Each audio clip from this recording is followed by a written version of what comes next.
భారతీయ రైల్వేల్లో కొత్త అధ్యాయం మొదలైంది. పర్యావరణానికి ఎలాంటి నష్టం కలిగించకుండా ప్రయాణికులను గమ్యస్థానాలకు చేరవేసేందుకు తొలి అడుగు పడింది. దేశంలోనే తొలిసారి హైడ్రోజన్తో నడిచే రైలు పట్టాలపై పరుగులు పెట్టింది. అంతర్జాతీయంగా ముడి చమురు ధరలు భగ్గుమంటున్న నేపథ్యంలో దేశంలో ఈ రైలు ప్రారంభం కావడం ప్రాధాన్యత సంతరించుకుంది. హర్యానాలోని జింద్ నుంచి సోనిపట్ మధ్య నడిచే హైడ్రోజన్ రైలును ప్రధాని నరేంద్ర మోదీ జెండా ఊపి ప్రారంభించారు. భారత రైల్వే రూపురేఖలు మార్చడంతో ఇది కీలకమైన ముందడుగని తెలిపారు ప్రధాని. భవిష్యత్తులో మరిన్ని హైడ్రోజన్ రైలు వస్తాయని ప్రకటించారు.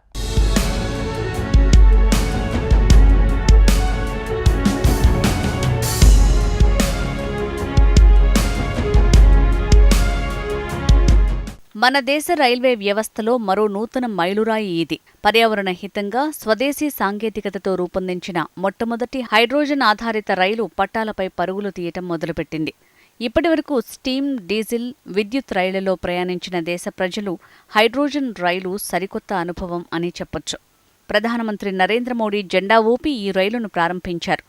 10 కోచ్లతో అందుబాటులోకి తెచ్చిన ఈ హైడ్రోజన్ రైలు హర్యానాలోని జింద్ సోనిపత్ స్టేషన్ల మధ్య 89 కిలోమీటర్లు నడుస్తుంది.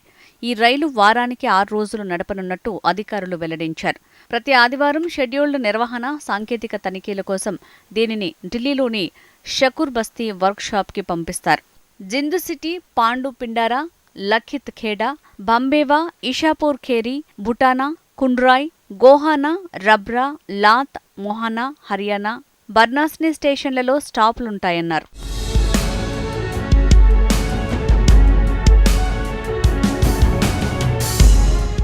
అమెరికా, ఇరాన్ ఉద్రిక్తతల కారణంగా హర్మూజ్లో ఇంధన నౌకల రాకపోకలకు తీవ్ర అంతరాయం ఏర్పడుతోంది.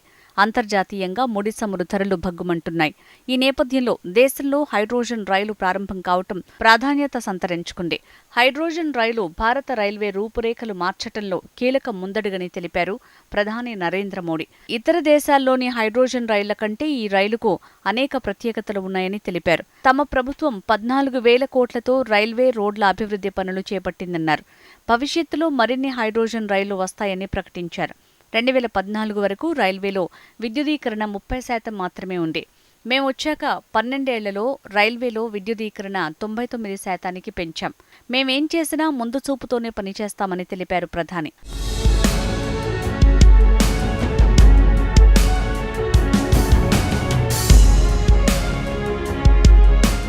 ప్రపంచంలోనే ఇది అతిపెద్ద, శక్తివంతమైన హైడ్రోజన్ పవర్ ప్యాసింజర్ రైలు. 1200 కిలోవాట్ల హైడ్రోజన్ ఫ్యూయల్ సెల్ ప్రొపల్షన్ సిస్టంతో నడుస్తుంది. ఆత్మనిర్భర్ భారత్ విజన్కి ప్రతిరూపంగా రీసెర్చ్, డిజైన్, స్టాండర్డ్స్ ఆర్గనైజేషన్ ద్వారా ఈ హైడ్రోజన్ రైలు పూర్తిగా దేశంలోనే తయారైంది. ప్రస్తుతం విస్తృతంగా నడుస్తున్న విద్యుత్ రైళ్లు పైన ఉండే కరెంటు తీగల నుంచి విద్యుత్తుని తీసుకుంటాయి. దీనికి భిన్నంగా హైడ్రోజన్ రైలు సొంతంగా విద్యుత్తుని ఉత్పత్తి చేసుకుంటుంది. ప్రపంచవ్యాప్తంగా హైడ్రోజన్ రైళ్లు ఇంకా ఆరంభ దశలోనే ఉన్నాయి. తొలి హైడ్రోజన్ ఆధారిత ప్యాసింజర్ రైలు మొదట జర్మనీలో నడిచింది. America, France, Italy, Japan, China దేశాల్లో కూడా ఈ రైళ్లు నడుస్తున్నాయి. అయితే ఆ రైళ్లలో 2 నుంచి 4 కోచ్లు మాత్రమే ఉంటున్నాయి. దీనికి భిన్నంగా భారతీయ హైడ్రోజన్ రైల్లో 10 కోచ్లుంటాయి. అందులో 2,600 మంది ప్రయాణించొచ్చు. పూర్తి స్వదేశీ పరిజ్ఞానంతో రూపుదిద్దుకున్న రైలు మన ఇంజనీరింగ్ పాఠవానికి మత్సుతునక.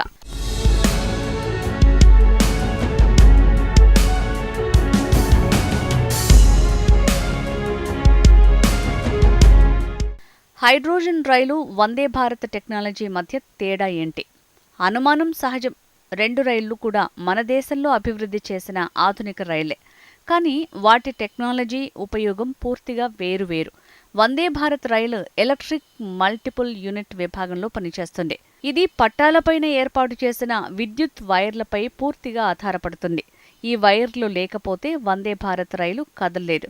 కానీ హైడ్రోజన్ రైలు మాత్రం తనలోనే విద్యుత్తు తయారు చేసుకునే మొబైల్ పవర్ ప్లాంట్ లాంటిది. ఆక్సిజన్ను పరిసరాల్లోని గాలి నుంచి సేకరిస్తుంది. ఇలా ఉత్పత్తి అయిన విద్యుత్ రైల్లోని ట్రాక్షన్ మోటార్లకు శక్తిని అందిస్తుంది. అవి చక్రాలను నడుపుతాయి. దీని ప్రొపల్షన్ వ్యవస్థ సామర్థ్యం 3200 HP. దీంతో ప్రస్తుతం ప్రపంచవ్యాప్తంగా వినియోగంలో ఉన్న శక్తివంతమైన హైడ్రోజన్ రైళ్లలో ఒకటిగా ఇది నిలిచింది. ఇది గంటకు 75 కిలోమీటర్ల వేగంతో పయనిస్తుంది.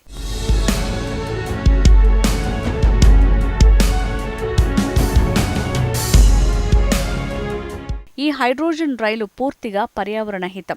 ఇందులో నీటి ఆవిరి, వేడి మాత్రమే ఉప ఉత్పత్తులుగా వెలువడతాయి. దహన చర్య లేకపోవడంతో హానికారక పొగ, కర్బన ఉద్గారాలు వెలువడవు. ధ్వని కూడా తక్కువే ఉంటుంది. ఈ రైళ్లలో బహుళ అంచెల భద్రతా వ్యవస్థలున్నాయి. అవి హైడ్రోజన్ లీకేజీలు, వేడి, మంటలు, పొగ వంటి ముప్పులపై ఎప్పటికప్పుడు కన్నేసి ఉంచుతాయి. ఏదైనా సమస్య ఉత్పన్నమైతే సెకండ్లలోనే అప్రమత్తం చేస్తాయి. గాలి ఎప్పటికప్పుడు బయటికి వెళ్లేలా చూస్తుంది. అందువల్ల ఏదైనా లీకేజీ తలెత్తినా అది గాలిలోకి వెళ్లి పలుచబడిపోతుంది. ప్రమాదాన్ని గుర్తిస్తే ఆటోమేటిక్ షట్ ఆఫ్ వ్యవస్థ తనంతట తాను హైడ్రోజన్ సరఫరాను నిలిపివేస్తుంది. ఈ హైడ్రోజన్ రైల్లో భద్రతకు ప్రాధాన్యమిస్తూ లోకో పైలట్ క్యాబిన్ని ప్రత్యేకంగా డిజైన్ చేశారు. లోకో పైలట్ ఎదుట ఉండే ఒక స్క్రీన్ అన్ని అంశాలను ఎప్పటికప్పుడు తెలియజేస్తుంది. ఈ రైలు కోసం జింద్లోని హైడ్రోజన్ నిల్వ, కంప్రెసింగ్, డిస్పెన్సింగ్ కేంద్రాన్ని ఏర్పాటు చేశారు.